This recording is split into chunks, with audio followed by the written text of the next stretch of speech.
अपने गंतव्य की ओर आगे बढ़ती रहती तो कितना अच्छा होता। यूजलेस हो गई, अब इसका कोई भी उपयोग नहीं है। और आचार्य जी ने कहा था कि जीवन तो एक लोहा है, लोहा। इस लोहे का अगर इस्तेमाल कर लोगे तो जंग नहीं लगेगी, और ऐसे ही पड़े रखोगे तो पड़ा पड़ा जंग लग जाएगी, कुछ काम में भी नहीं आएगा। इसलिए कहा गया है, जीत उनको ही मिली जो हार से जम कर लड़े हैं।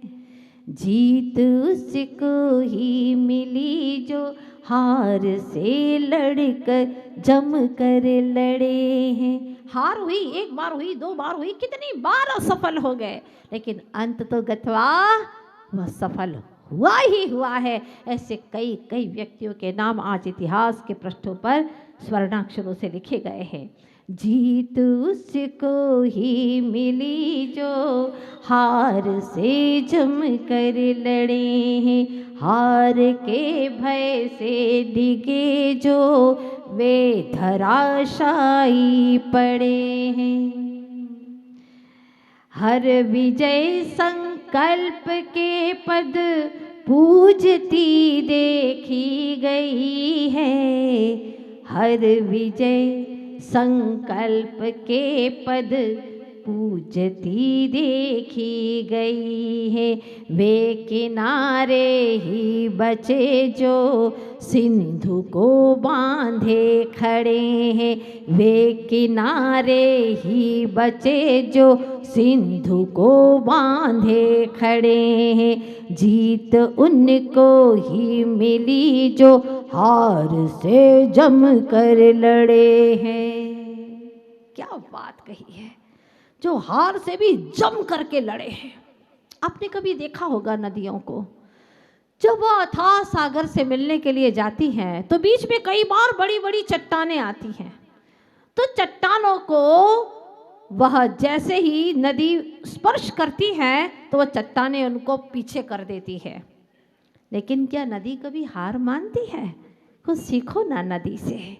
वो लगता है कि पीछे चली गई है, लेकिन पीछे नहीं जा रही है। जितनी पीछे जाती है उतनी फोर्सली ताकत लगा करके आगे बढ़ती है और चट्टान को भी चूर चूर कर देती है, रेतिल बना देती है। जिस प्रकार से गेंदबाज गेंद को जब उछालना चाहता है तो पहले कुछ कदम पीछे जाता है, और पीछे जाता है पीछे हटने के लिए नहीं, वरन गेंद को और अच्छे से तेजी से उछालने के लिए वह आगे बढ़ता है। बस उसी प्रकार से इस संसार में तीन तरह के इंसान हुआ करते हैं।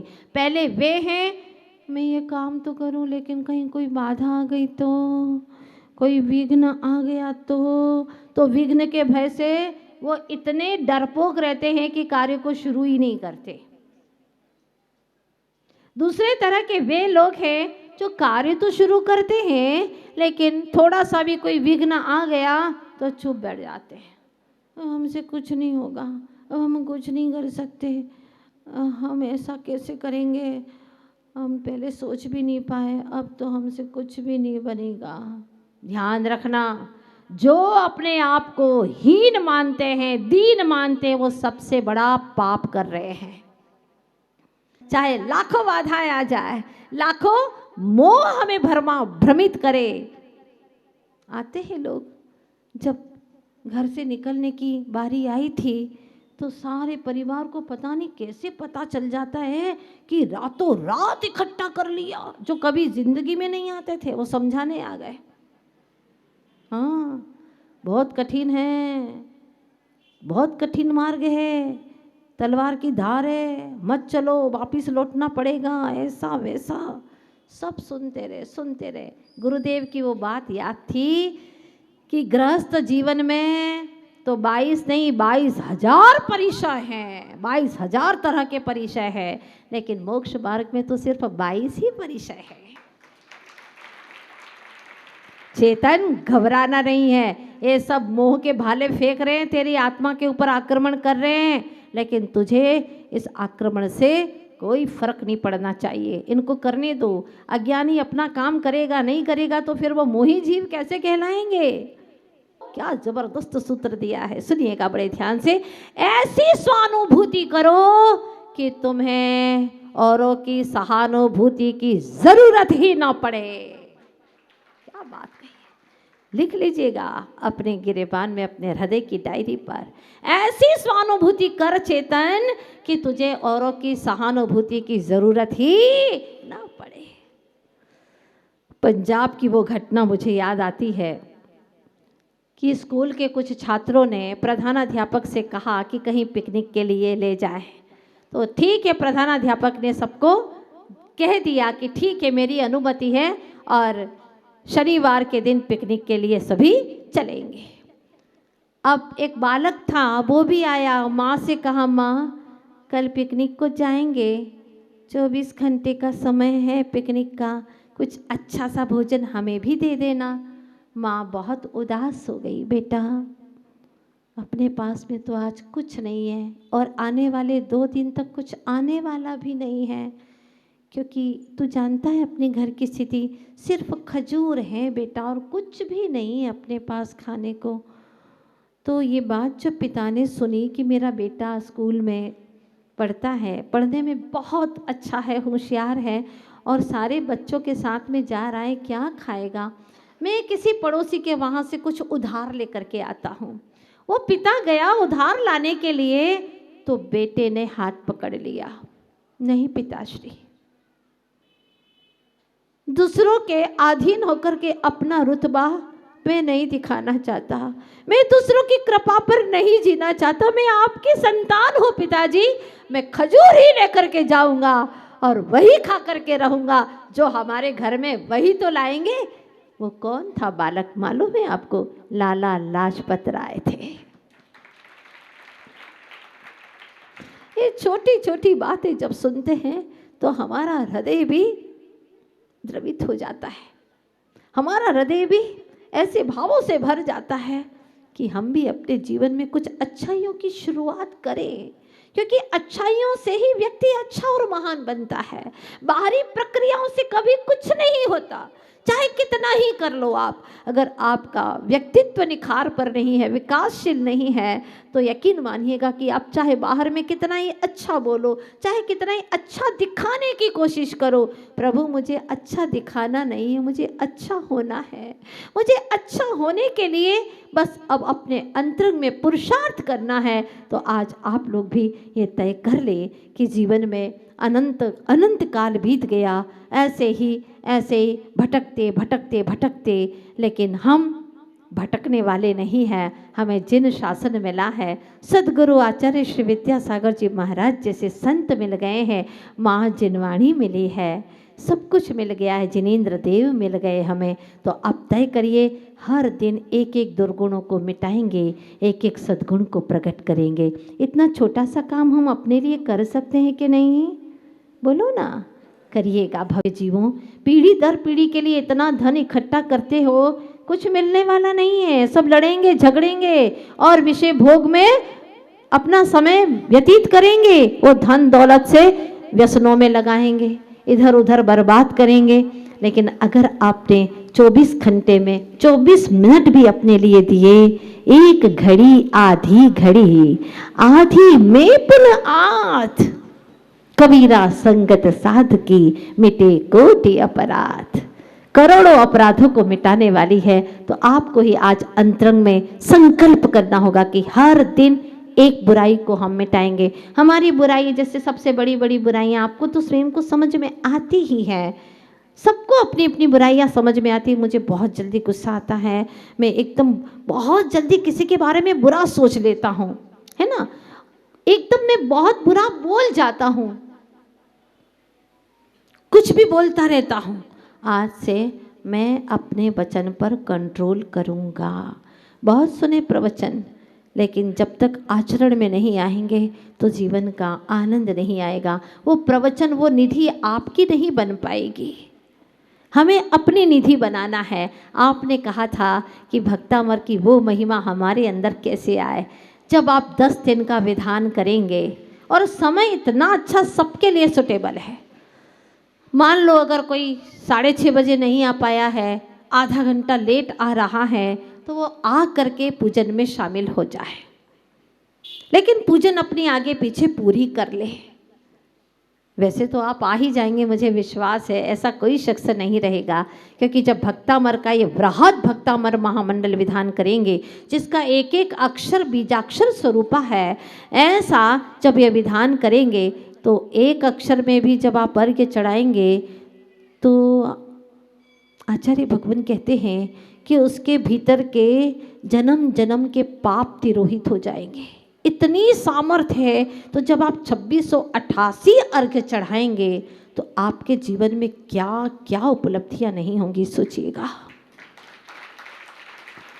इसीलिए अब तो मैं कहना चाहती ही नहीं हूं कि आप लोग बैठो, अरे भूखा होगा तो खुद आएगा।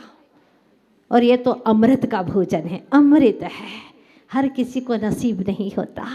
कोई विरले सौभाग्यशाली होंगे कि तुम्हारे नगर में 100 समव शरण लग रहे हैं, 108 समव शरण लग रहे हैं, और आप अपने घर पे भी बैठे रहोगे, घर का आंगन ही बुहारते रहोगे, घर की नालियाँ ही साफ करते रहोगे, हाँ, कपड़े ही साफ करते रहोगे और झूठे बर्तन ही साफ करते रहोगे।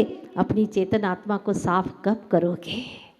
ये अपनी आत्मा को निर्मल करने का सबसे बड़ा उपाय है, क्योंकि श्रावकों के लिए भक्ति ही मात्र एक ऐसा उपाय है जिससे वह अपनी आत्मा को पवित्र कर सकते हैं और जन्म जन्म के पापों को विदाई दे सकते हैं। आप वह ध्यान तो कर नहीं पाते हैं, वो शुक्ल ध्यान नहीं, वो धर्म ध्यान जैसी उच्च अवस्था भी नहीं, उच्च दशा भी नहीं है, तो क्या करिएगा? आप अपनी भूमिका में सारे काम छोड़ करके लाख बात की बात यही निश्चय उर लाओ, यही लाओ निश्चय में कि सब काम छोड़ करके प्रभु की भक्ति में लग जाओ।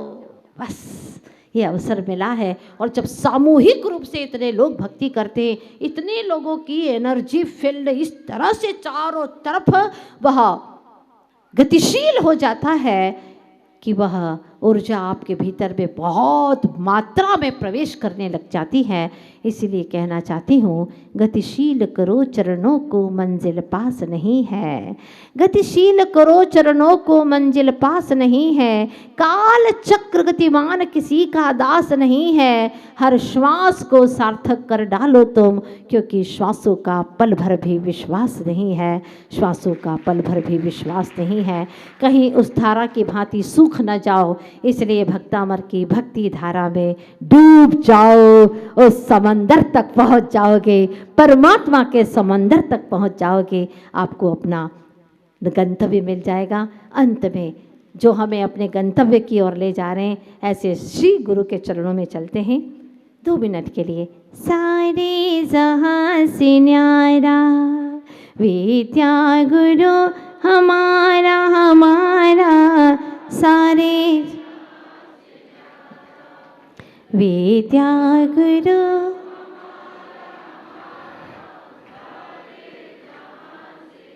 हम वंदना करेंगे, हम वंदना करेंगे, वो देवता हमारा हमारा, सारे जहां से न्यारा।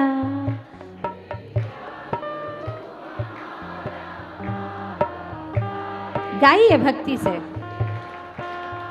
हे आंधिया तूफान, छाया घना अंधेरा,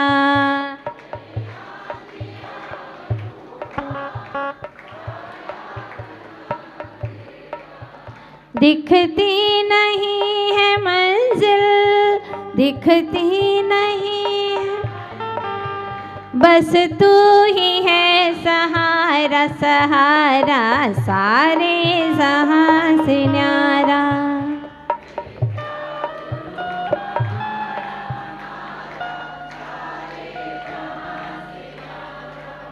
सांसों में गूंजती है गुरुवाणी गीत धारा,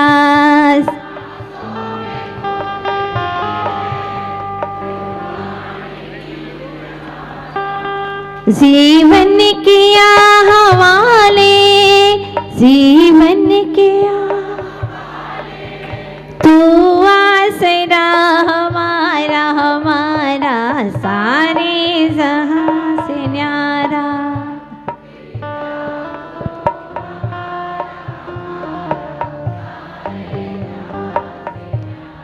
गुरु के नयन आपने कभी देखे हो, एक बार उनका ध्यान करिएगा। जो भी शरण में आया, जो भी शरण में, भव का मिला किनारा किनारा, सारे जहां से न्यारा। गुरु हमारा हमारा, सारे जहां से न्यारा। हम वंदना करेंगे, हम वंदना करेंगे, वो देवता हमारा हमारा, सारे जहां से न्यारा। विद्या गुरु हमारा हमारा, सारे जहां से न्यारा। 24 तीर्थंकर भगवान की, आचार्य गुरुवर श्री विद्यासागर जी महाराज की